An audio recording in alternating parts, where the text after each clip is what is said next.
안녕하세요, 여러분. 3학년 독서의 수업을 맡게 된 전은지입니다. 만나서 반갑습니다. 독서의 수업은 수능 특강 문학 교재 중 고전 문학 영역을 여러분과 함께 공부할 예정입니다. 오늘은 고전 시간 첫 시간이므로 앞으로의 수업을 듣기 위해 필요한 안내사항을 말씀드린 후에 본 수업으로 들어가겠습니다. 여기 학습지 상단에 고전시가 함께 읽기를 보시면 고전시가 영역을 공부하기 위해서는 내용 파악이 아주 중요합니다. 라고 써져 있죠. 고전시가는 현대시에 비해 주제가 단순한 편이기 때문에 작품을 읽고 어떤 내용인지 파악한다면 작품의 주제를 도출해내기가 상당히 쉽습니다. 그래서 작품의 내용을 파악하기 위해서는 먼저 잘 읽을 수 있어야 할 것 같아서 고전시가 해석 도움집이라고 하는 파일을요, 제가 과제 안내방에 올려놓았으니까 꼭 확인 부탁드립니다. 그럼 지금 한번 함께 살짝만 같이 보도록 할게요.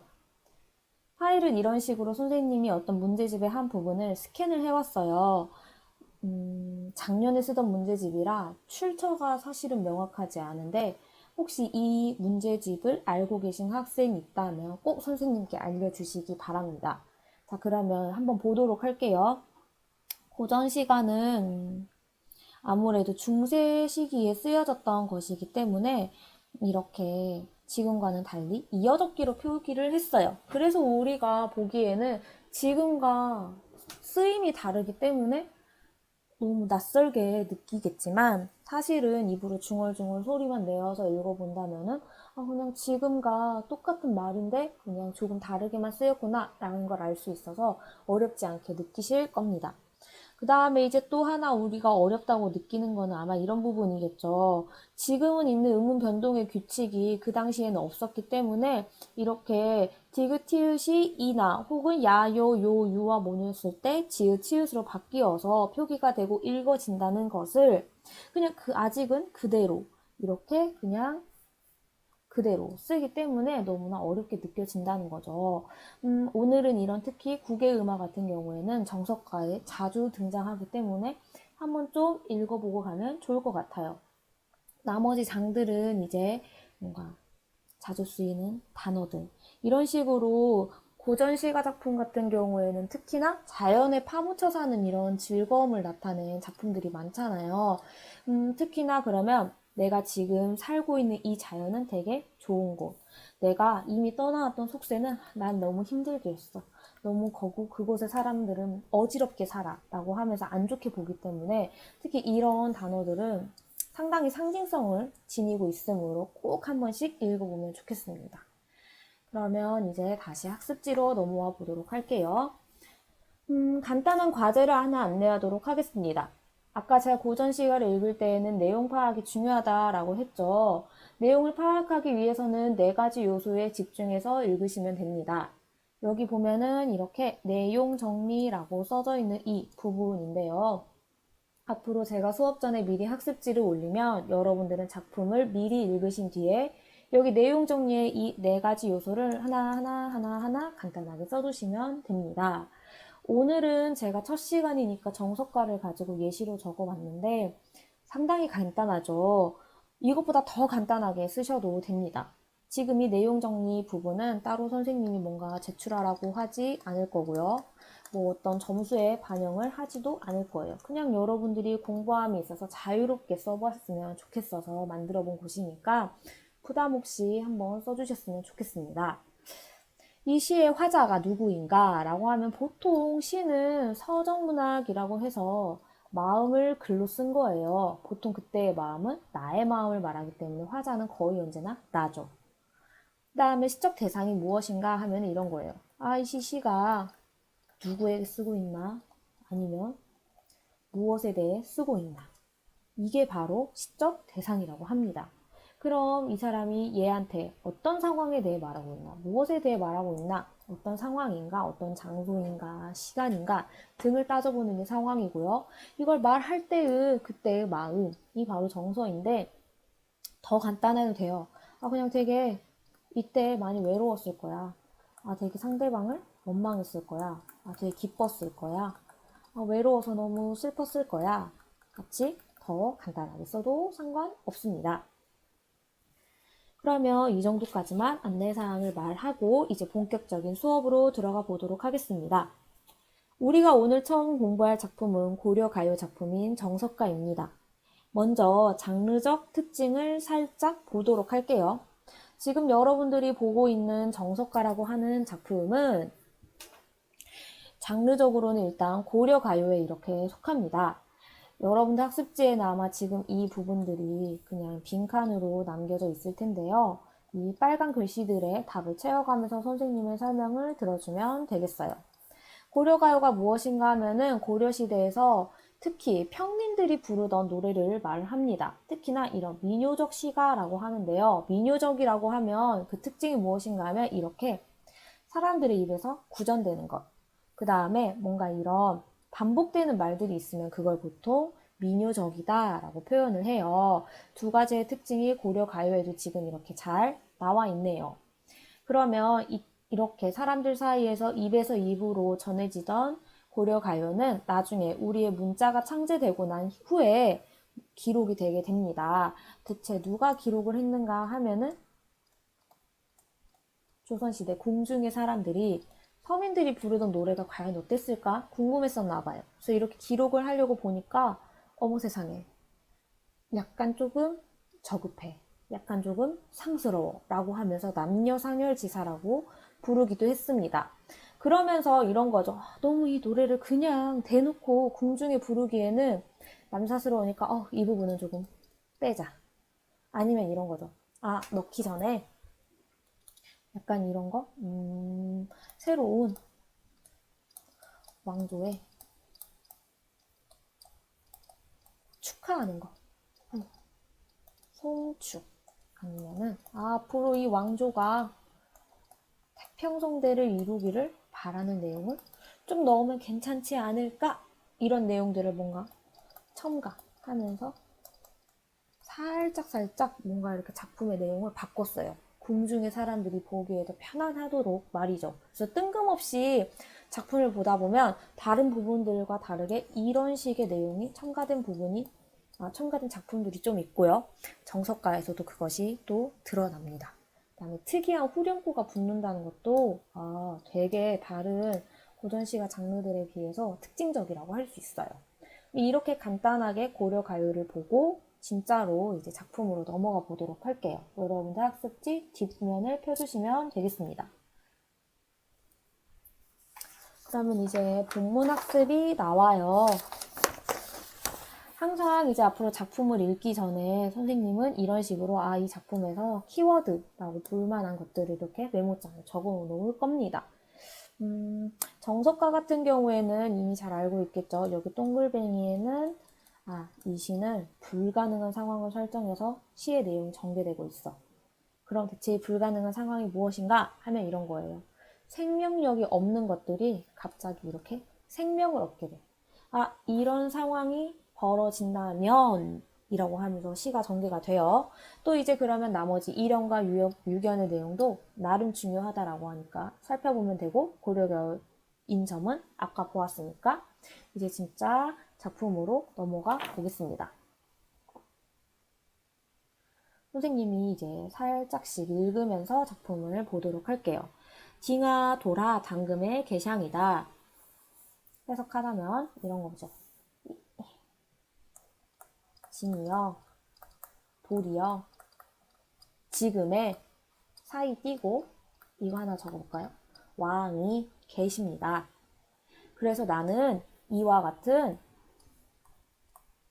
태평성대에 임금님과 왕과 임금과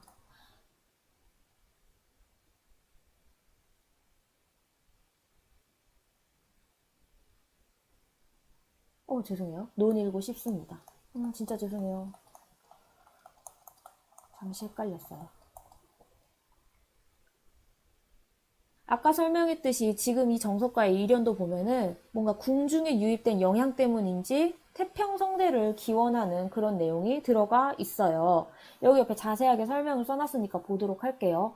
이 일연은요, 다른 연들은 하나, 둘, 셋, 넷, 다섯, 여섯.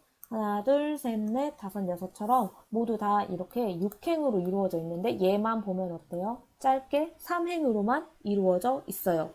그리고 보면은 이런 식의 반복되는 후렴구도 얘한테는 안 보이잖아요.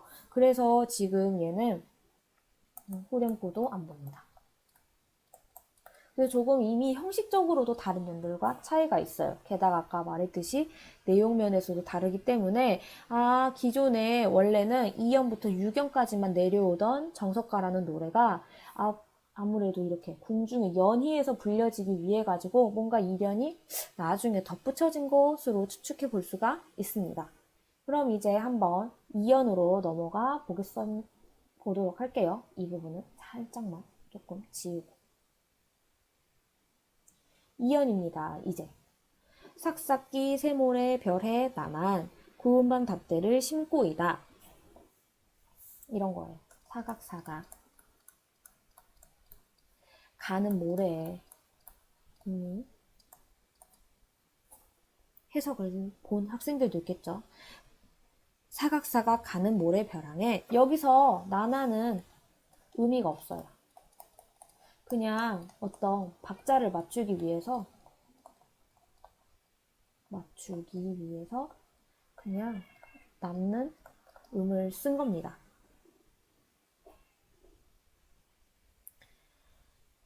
그래서 해석하진 않습니다. 구운 밤 닷대를 씻습니다. 아까 선생님이 불가능한 상황으로 이렇게 말했었죠. 무생명성을 지닌 물체가 나중에 이렇게 생명성을 지니게 된다는 것. 바삭바삭 소리가 날 정도로 메마른 땅에 심지어 구운 밤을 심으면 그 밤에서 싹이 당연히 날 수 없겠죠. 근데 만약 그 밤에 um이 돋고 싹이 나게 된다면 그때 나는 이렇게 덕망이 높으신 님을 여희겠습니다. 여의겠습니다. 쉽게 말하면 이별하겠습니다.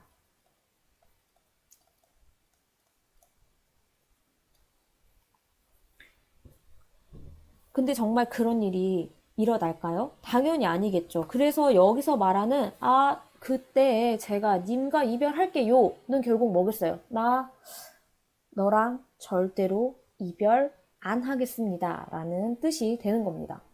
어때요? 난 널 평생토록 사랑할 거야 라고 직관적으로 말하지 않고 나 너랑 언젠가는 헤어질 거야. 근데 아마 그때가 평생 오지 않을 거야 라고 말함으로써 조금은 문학적이기도 한 것 같아요. 밤에 싹이 나는 그때가 오기에는 일단 봐봐요, 여러분. 땅이 너무 사각사각 메말라 있어요. 조금 더 자세하게 보자면 이런 거죠.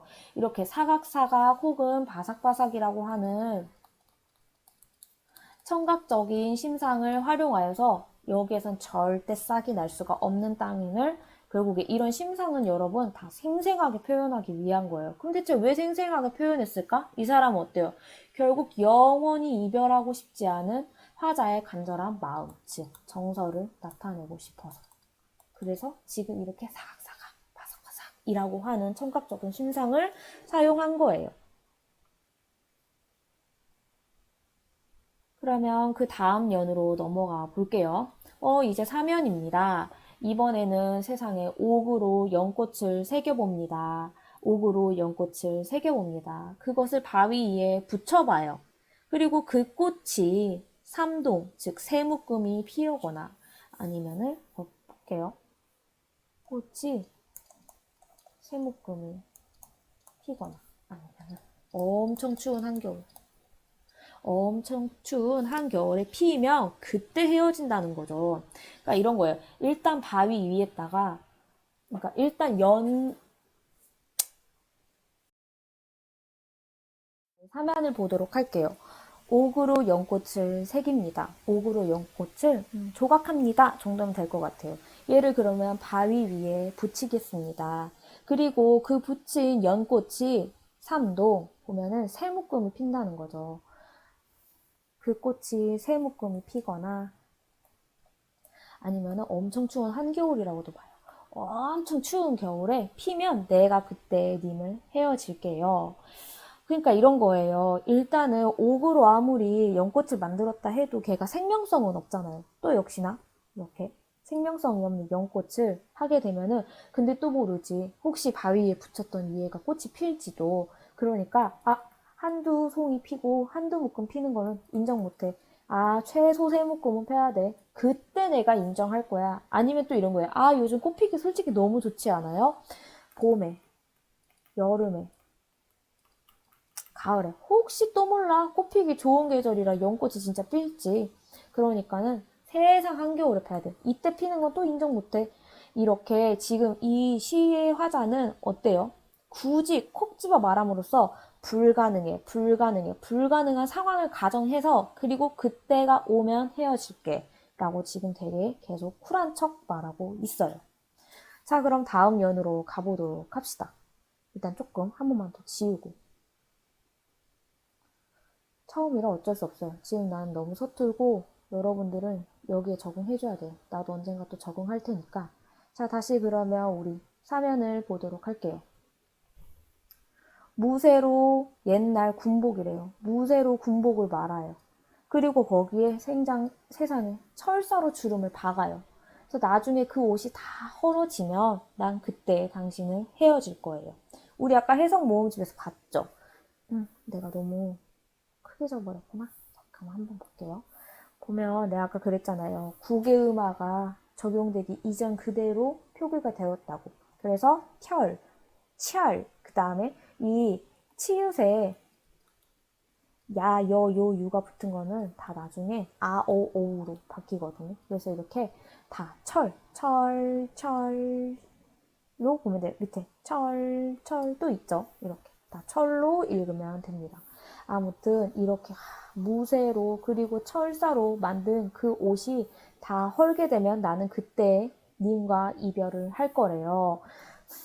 여러분, 플라스틱이 썩는데 500년 걸린다면서요. 이런 철옷은 썩으려면 얼마나 걸리겠어요? 솔직히 최소 2000년은 보지 않겠어요? 그때까지 나는 너와 이별하지 않을 것이다 라는 말이 되겠죠. 여기에서 철사나 아니면 그 옷이 다 헐게 되는 거나 사실은 다 뭔가 생명성, 무생명성과는 거리가 멀어 보이고 이 부분은 약간 이렇게 봐야 될 것 같아요. 절대, 미안. 절대 변하지 않는 것이 다 헐어버린다. 즉, 가변의 속성을 지니게 되면 그때 헤어지겠다라고 보는 거죠. 지금 이 사람은 계속 어때요? 뭐뭐 하게 되면이라고 상황을 가정해요. 그럼 그때 내가 이별할게요 라고 하는 어떤 행위를 약속하죠. 절대 이루어지지 않을 약속을 말하는 거죠. 마지막으로 이제 오연에서도 한 번 더 반복이 됩니다. 볼게요. 무쇠로 되게 커다란 소를 짓는데요. 큰 소를 만든다라고 봐야겠죠. 걔를 또 이렇게 철로 된 나무가 많은 산에다가 탁 놓는데요. 그리고 그 소한테 또 털로 된 초를 먹인대요. 풀. 철로 만들어진 이렇게 말이 안 나오지? 미안. 철로 만들어진 소가 철로 된 산에 가가지고 철로 된 풀을 먹어요. 말도 어렵다. 그치? 그렇게 되면 나는 또 유덕하신님과 이별한다고 하죠. 갈수록 내가 봤을 땐 더 한다고 생각합니다. 이 사람은 그럼 진짜 뭐예요? 나는 당신과 이별하겠습니다. 라고 하지만 어때요? 진짜 하고 싶은 말은 이거 아니겠어요? 절대로 이별 안 하겠습니다. 라는 메시지를 계속 반복해서 전달하고 있어요.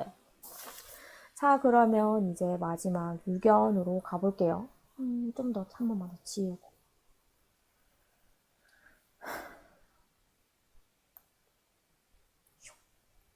자, 유견. 구슬이 바위에 떨어진들. 구슬이 바위에 떨어진들. 끈인들. 끊어지겠습니까? 사실 그렇죠. 구슬이 바위에 이렇게 딱 하고 떨어지게 되면 쨍그랑 하고 깨지지 않아요? 근데 이 구슬을 이렇게 꿰고 있던 이런 끈은 결국 어때요? 이 끈은 결국에 끊어지지 않고 그냥 이렇게 쭉 쳐져서 바위에 탁 있겠죠. 근데 결국 끊어지지는 않는다니까요, 여러분. 마치 그러듯이 천년을 내가 님을 사랑하며 지낸다 한들 이 외다라는 말은 괴다라고도 하는데 이 괴다라고 하는 말은 이거예요. 사랑하다. 옛날 말로는 사랑하다라고 했대요. 해석 도움집에 보면은 나와 있으니까 꼭 보도록 하세요. 내가 천년의 해를 지나면서도 님을 사랑한들 님을 향한 나의 신뢰, 마음인들 끊어지겠습니까? 라고 하고 있어요. 그래서 지금 보면 여기 나와 있는데 이 사람이 말하고 있는 이 끈은 절대 끊어지지 않는 님에 대한 나의 믿음과 상당히 유사하다. 라고 해서 어떤 유추의 방식을 사용해서 나의 영원한 사랑을 강조하고 있어요. 조금 이연에서부터 오연까지의 전개 방식과는 다르죠. 또 이게 왜 그런가 하고 봤더니 또 이렇게 볼 수가 있다라고 합니다. 여러분들 학습지에도 그대로 나와 있는데 뭔가? 정석가의 이 유견은 다른 작품인 고려가요인 서경벌곡의 이연과 되게 유사합니다. 왜 이런가 하고 봤더니 아마도 원래 사람들 사이에서는 그냥 이런 가사가 유행가처럼 그냥 여기저기 떠다녔을 건가 봐요. 그러다가 이제 유행하니까 마침 어떤 사람이 정석가를 짓다가 어떤 사람이 서경별곡을 짓다가 그냥 이제 끼워 넣어 본 거예요. 그래서 뭔가 이런 점이 바로 이제 고려가요가 지닌 민요도 특징이라고 보는 거죠. 이렇게 떠돌아다니던 구전되던 것들을 끼겨 넣어보는 것들. 그래서 여기도 보면은 서경별곡도 보면 이 특이한 후렴구죠. 위 두어령성 두어령성 달인디리 같은 이런 특이한 후렴구를 제외하고는 이런 부분은 되게 지금 여기에 있는 구절과 똑같잖아요. 아무래도 그냥 유행하던 구절을 넣은 것으로 보면 될 것 같습니다. 그러면 마지막으로 한번 조금 마지막 유견의 구절 조금만 더 자세히 보도록 할게요.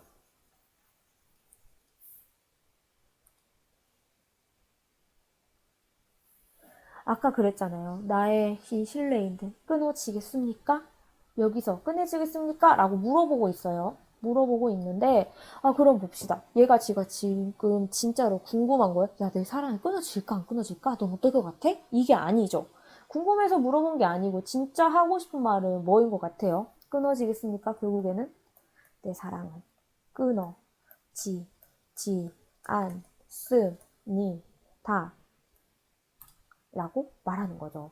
물어보는 척 하면서 진짜 내가 하고 싶은 말을 하는 거를 뭐라고 하죠? 세 글자로? 설이법이라고 하죠. 그래서 진짜 나는 절대 당신과 이별하지 않을 거고 당신을 사랑하는 마음은 절대 끊어지지 않을 거예요. 라고 하며 강조하며 시를 마무리 지어요. 우리 이제 작품은 다 봤으니까요. 한번 밑에 이해와 감상 부분을 한번 칸을 채워가면서 여러분들 작품의 내용을 마지막으로 정리해 주시면 되겠습니다.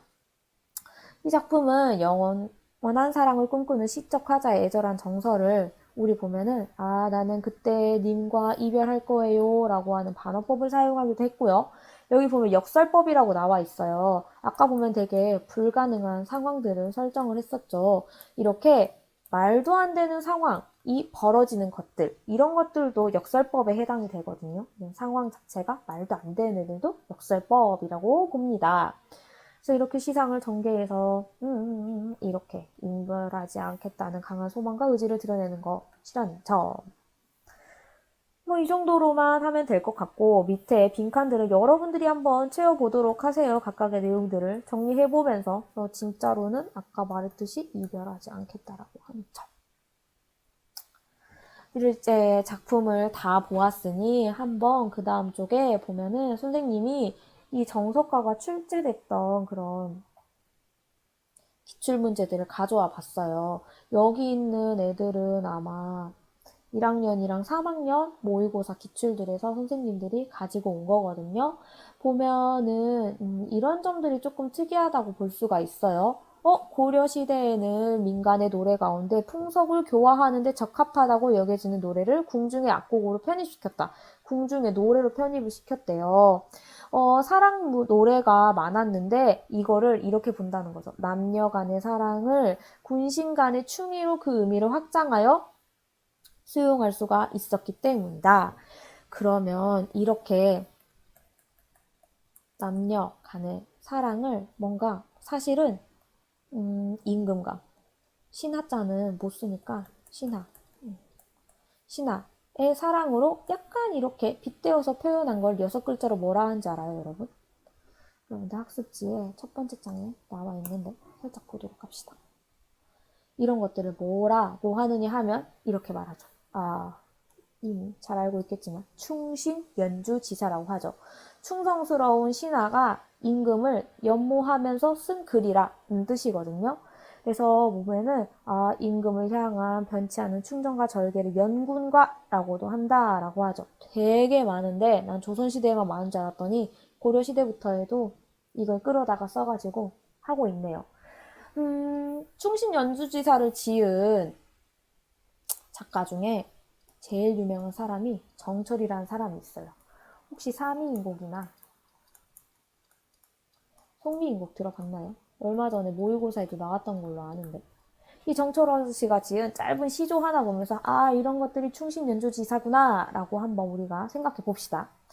내 마음을 베어내서 별과 달로 만들고 싶대요. 만들고 싶구나. 그래서 이 별과 달을 어떻게 할 거냐면 저기 9만리 떨어져 있는 길다란 천, 이 천 어떻게 해야겠어? 천을 천으로 해서 천으로 해야겠죠. 저 9만리 떨어져 있는 하늘에 걸어놓고 싶대요. 그래서 고운님 계신 곳에 가서 비춰보고 싶구나. 화자가 진짜 하고 싶은 말은 여기 있겠죠. 나의 이 고운, 즉 임금님이 계신 곳에 나의 마음을 비춰서 보여드리고 싶어. 그래야 임금님이 내 마음을 알고 나를 예뻐하시고 다시 나를 조정에 부르실 거 아니에요. 그쵸?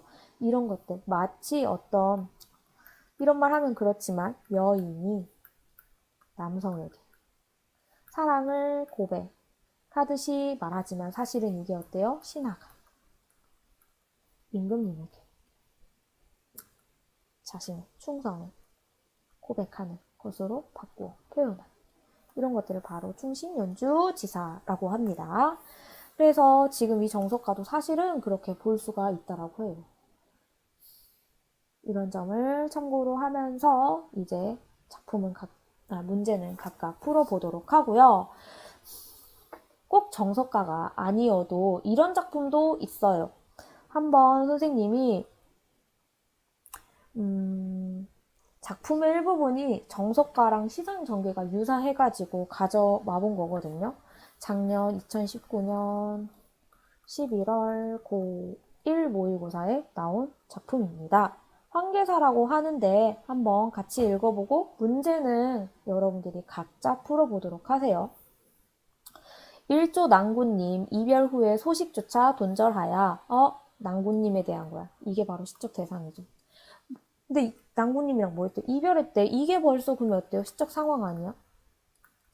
게다가 이별하고 소식조차 끊어져 버렸어. 새벽 2시에 문자도 안 해주는 거예요. 자네 일정 못 오던가 무슨 일로 아니 오느냐 라고 하면서 지금 계속 물어보고 있네요. 자꾸 물어는 보고 있어요. 너 왜 지금 근데 우리 헤어지면 끝이야? 왜 오지 않는 거야? 이 아해야 말 듣소. 황혼이 저문 날에 개가 짖어서 못 오는가? 이 아해야 말 듣소. 춘수가 만사택하니 물이 깊어 못 오던가. 지금 이 이야기를 들어주는 애가 있어요. 상황을 조금 디테일하게 설정하면 이런 거 아니에요? 내가 낭군님과 이별을 하고 이 이별을 해서 내 님을 그리워하고 왜 나를 다시 찾아오지 않는지 원망하고 그치? 궁금해하고 이런 마음을 이 아해라고 하는 애한테 말하고 있어. 그쵸? 얘는 말을 들어주는 애야. 저문날에 개가 진짜 못 오는가 계속 물어보고 있어요. 춘수가 만사택하니 물이 깊어 못 오고 있는가? 하운이 다기봉하니 산이 높아 못 오고 있는가? 이거 원래 되게 유명한 중국의 고사를 인용한 건데 한자를 그냥 그대로 직역하는 거야. 봄날에 물이 가득 사면에 차 있어가지고 물이 깊어서 못 오느냐. 여름에 구름이 봉우리에 많아가지고 네가 산이 너무 높고 구름이 가득 차 있어서 못 오고 있느냐 하는 거예요. 얘가 근데 지금 진짜 궁금해요, 여러분? 아니죠. 궁금한 게 아니고 이런 거예요. 아까 말했지만 원망하고 있는 거죠. 나를 찾아오지 않는, 나를 안 찾아와. 이 아이야 말 듣소. 한 곳을 들어가니 육관대사 성진이는 석교상에서 팔선녀를 데리고 희롱한다. 이거는 되게 유명한 구운몽이에요. 구운몽의 내용을 또 인용했네요.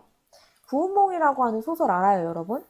옛날에 성진이라고 하는 스님이 살았대요. 근데 이 스님이 마음에 욕망이 너무 들끓었던 거야. 아, 나 이렇게 스님인데 젊은 나이에 돈도 안 벌고 부처님만 바라보고 살아도 되나?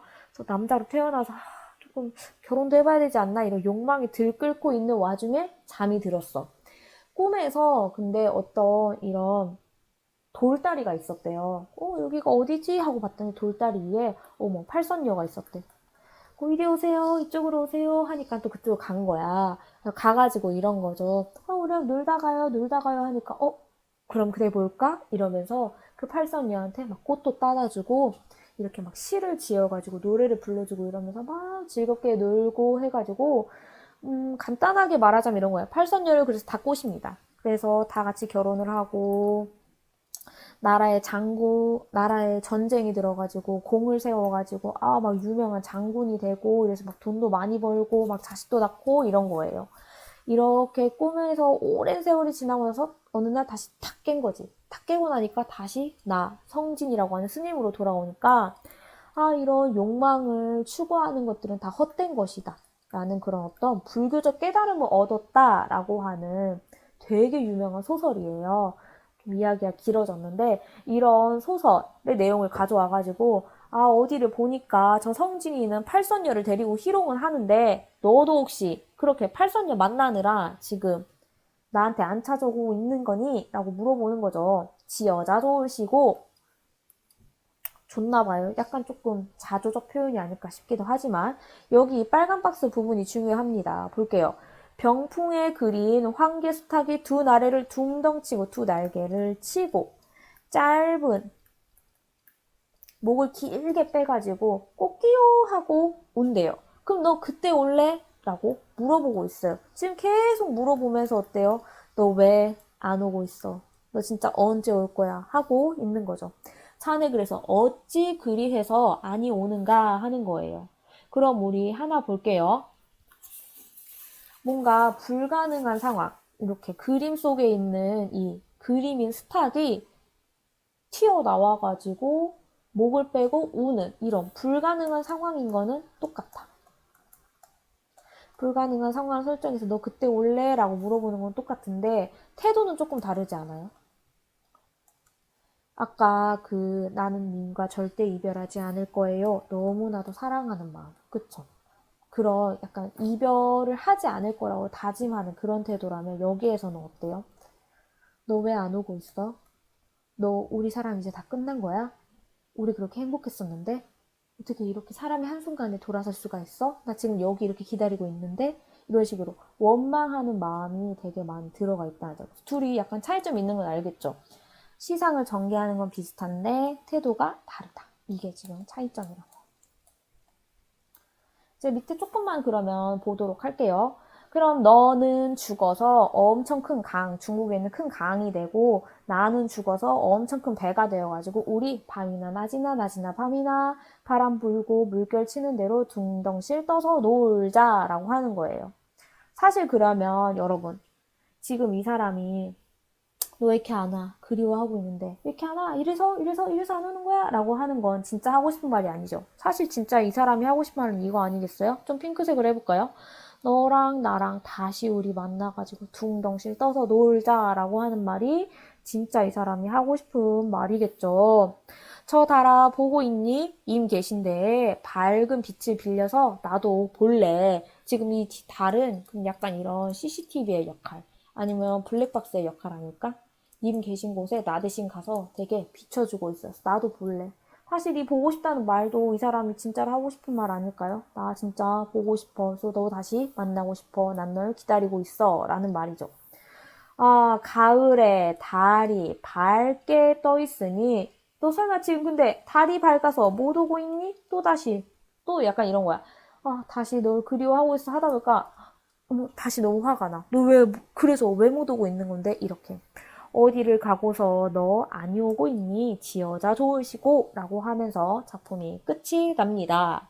작품의 내용은 어느 정도 파악을 한 것 같으니까 밑에 있는 이 문제는 아마 잘 풀 수 있지 않을까 싶은데요. 오늘 강의는 여기까지고요. 기출문제에 대한 풀이는 다음 시간 강의에 살짝 넣도록 하겠습니다. 문제 잘 풀어주시고 오늘 수업 들어주셔서 정말 감사합니다. 여러분들 그럼 우리 3교시 이충풍전에서 보도록 해요.